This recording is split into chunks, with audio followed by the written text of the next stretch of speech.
29 de junio de 2026. Israel termina de verter más de 30.000 metros cúbicos de concreto dentro de un túnel en Gaza.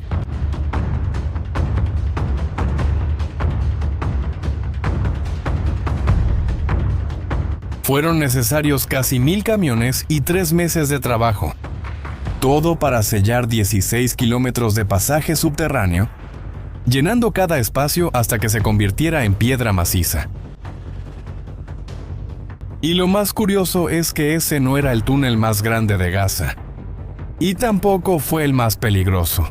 Pero fue el que recibió el mayor vertido de concreto que el ejército israelí haya hecho en un solo lugar. La pregunta que queda entonces no es cómo Israel hizo esto, sino qué estaba enterrado ahí dentro y por qué valía tanto. Te voy a responder eso ahora. Para que entiendas el tamaño de esa respuesta, primero necesito mostrarte algo que casi nadie ve cuando mira esta guerra. Porque lo que decide todo en esta guerra en realidad no sucede en la superficie. Sucede debajo de tus pies. Mira esto. Cuando imaginamos el poder de un grupo como Hamas, pensamos en lo que aparece en las imágenes. Hombres armados, cohetes lanzándose, edificios. Cosas que se pueden ver y contar. Pero esa nunca fue su verdadera fuerza. La verdadera fuerza de ellos siempre estuvo bajo tierra. Eso es porque debajo de Gaza existe una red de túneles que nadie sabe medir con precisión. Las estimaciones varían mucho, pero se habla de cientos de kilómetros de pasadizos. Tal vez más de 500 según el propio Hamas. Salas de mando, dormitorios, talleres donde se ensamblan cohetes, depósitos de armas, posiciones desde donde los combatientes disparan desde dentro de las casas. Un mundo entero escondido, construido a lo largo de más de 15 años. Un proyecto que, según estimaciones israelíes, costó cerca de $1.000 millones. Los israelíes lo llaman el Metro de Gaza. Y no es una exageración. Uno de los comandantes que entró ahí lo describió exactamente así. Es casi como un metro. Y esto es lo que mucha gente no percibe. Ese mismo tipo de túnel no existe solo en Gaza. Vamos hasta el norte de Israel, en la frontera con el Líbano. Allí, cerca de una aldea llamada Magdal Maidalsum, el ejército israelí identificó un túnel de Hezbollah. El grupo armado libanés, aliado del mismo eje de Irán, estaba a solo 8 kilómetros de comunidades donde duermen familias israelíes. Allí dentro, filas de cohetes, lanzacohetes, munición apilada en el suelo. Una base de ataque lista, escondida debajo de una aldea común. Y mira lo que pasó con este túnel. El suelo de toda la aldea se levantó en una nube de fuego y polvo.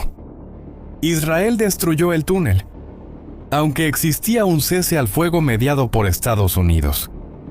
2 cámaras captaron la misma explosión. Una desde arriba, mostrando la tierra levantándose. Otra desde lejos, mostrando la bola de fuego contra el cielo. Todo eso estaba bajo tierra, y casi nadie lo sabía. Ahora, si solo fuera Gaza y Líbano, podrías pensar que es cosa de una zona de guerra, que es algo que está pasando lejos. Pero hay un detalle aterrador aquí. Esto que viste no es Gaza, mucho menos el Líbano. Es Jerusalén, bien dentro de Israel. Soldados israelíes encontraron un pozo excavado a mano de 25 metros de profundidad, lleno de explosivos y armas, preparado para un atentado. Sacaron de ahí pistolas, un fusil, granadas y cubetas con masa explosiva casera. Y después detonaron todo a distancia, en un destello en medio de la noche. Fíjate en lo que está pasando aquí. El cerco subterráneo no está solo en la frontera. Llegó hasta dentro de la capital, Líbano, Gaza, Jerusalén. 3 frentes, un solo campo de batalla. Y está debajo de la tierra. Entonces, déjame hacerte una invitación. Si esta forma de ver la guerra que sucede abajo y no arriba, está haciendo que veas las cosas de una manera diferente, suscríbete al canal ahora. porque es exactamente este tipo de historia que nadie te cuenta la que perseguimos aquí. Y ahora llegamos a la pregunta difícil. Si existe esa red gigante, extendida por 3 países, llena de armas y de gente peligrosa, ¿por qué Israel simplemente no destruye todo? ¿Por qué no acaba con todos los túneles y ya? Y la respuesta es dura. No se puede. Y no se puede por motivos muy concretos. La arena de Gaza es blanda, fácil de cavar. Un túnel nuevo le cuesta a Hamás cerca de $100,000 y tarda unos 3 meses en estar listo. Es barato y es rápido. Por otro lado, destruirlo es carísimo y lento. No existe suficiente explosivo en el mundo para toda esa red. Y no hay suficiente concreto para llenarlo todo. Simplemente no existe. ¿Quieres ver el tamaño del problema? Allá en 2021, después de una operación, Israel anunció haber destruido 100 kilómetros de túneles. Parecía una gran victoria.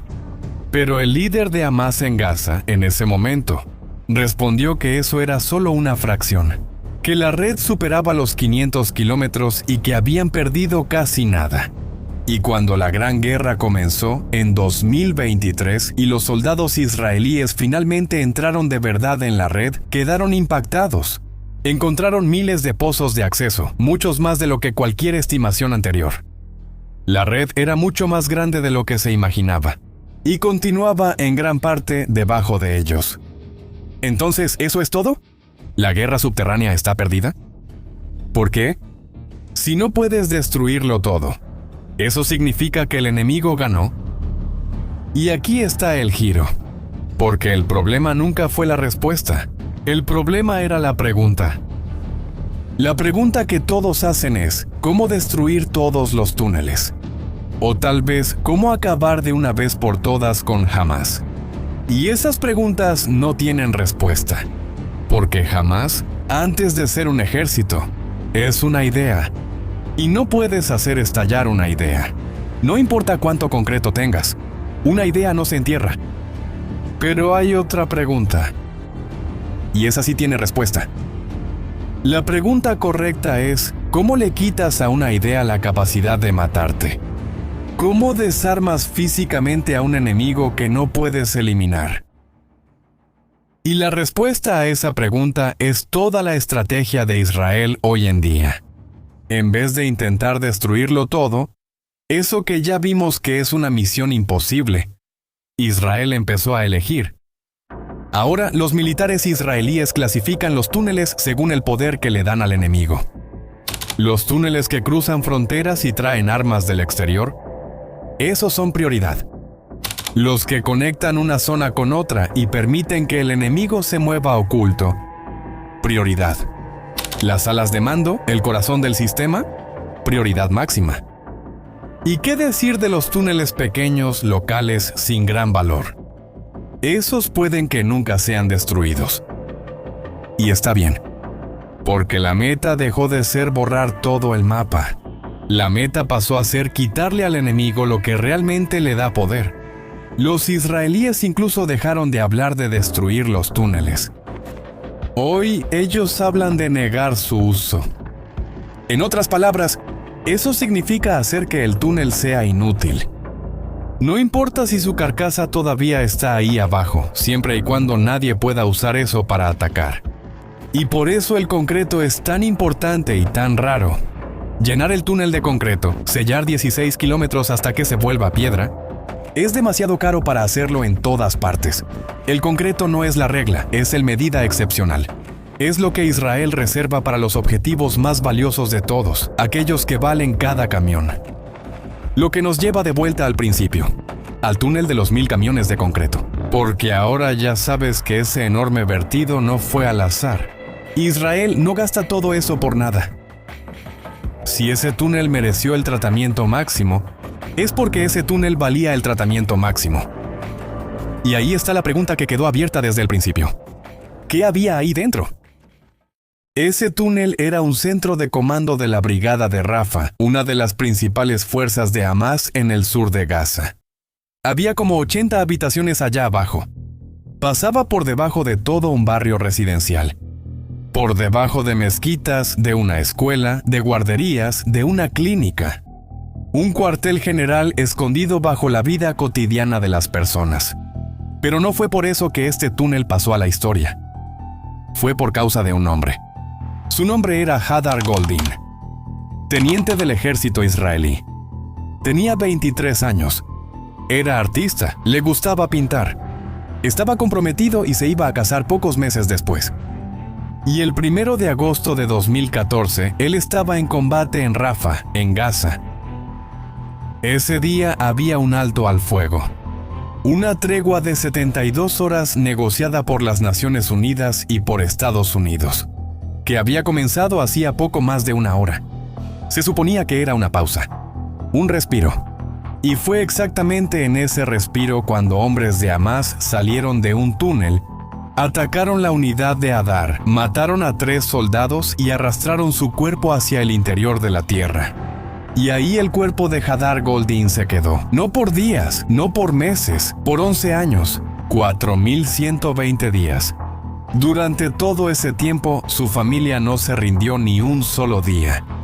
La madre, Lía, y el padre, Simcha, llevaron el nombre de su hijo por todo el mundo.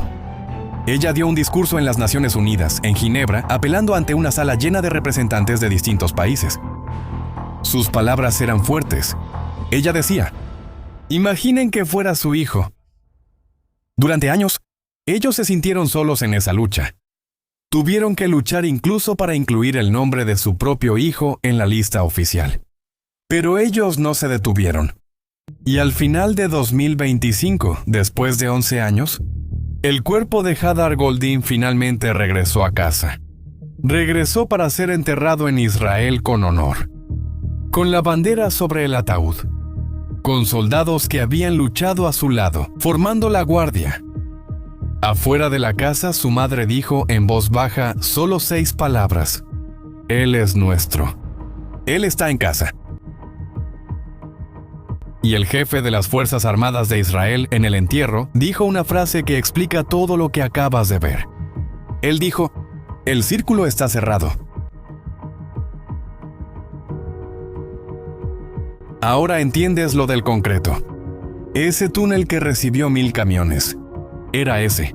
Era el túnel donde el cuerpo de Hadar Goldin estuvo escondido durante 11 años. Y cuando Israel llenó ese pasaje de concreto, sellándolo para siempre, no solo estaba tapando un agujero en el suelo, estaba cerrando un capítulo. Estaba cumpliendo una promesa que ese país le hace a cada soldado que envía al combate. La promesa de que nadie se queda atrás. Ni vivo, ni muerto. Nadie. Y es aquí donde la historia muestra lo que realmente es, debajo de todo, porque la victoria de Israel nunca se trató de matar una idea. Eso no se puede. La victoria fue sacar de esa idea la oscuridad donde se escondía y devolver a la luz aquello que había enterrado allá abajo. Pero no termina aquí. Y necesitas saber eso. En este mismo momento hay una gran posibilidad de que otros túneles estén siendo construidos. Muy recientemente, en el centro de Gaza, en una zona llamada Deir al-Balaj, Hamás fue sorprendido intentando reconstruir la infraestructura subterránea. Y lo peor de todo es que estaban violando el alto al fuego que está en vigor. Y como ya te debes imaginar, Israel respondió de inmediato atacando el lugar desde arriba, con explosiones secundarias, mostrando que realmente había un túnel y un depósito ahí abajo.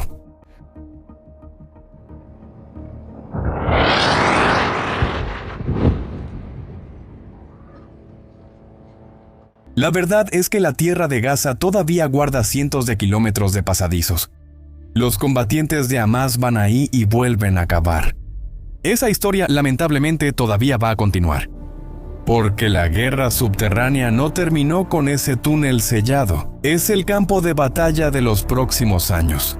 Y es justamente por eso que vamos a seguir acompañando cada uno de sus movimientos aquí de cerca. Si quieres entender esta guerra que casi no aparece en los titulares, suscríbete al canal y activa las notificaciones. Para finalizar, quiero dejar una pregunta. Una que ni los generales saben responder con certeza. ¿Será posible acabar de una vez por todas con los túneles de Hamas? ¿O siempre van a encontrar la manera de cavar de nuevo? Escribe aquí abajo lo que piensas. Yo leo los comentarios.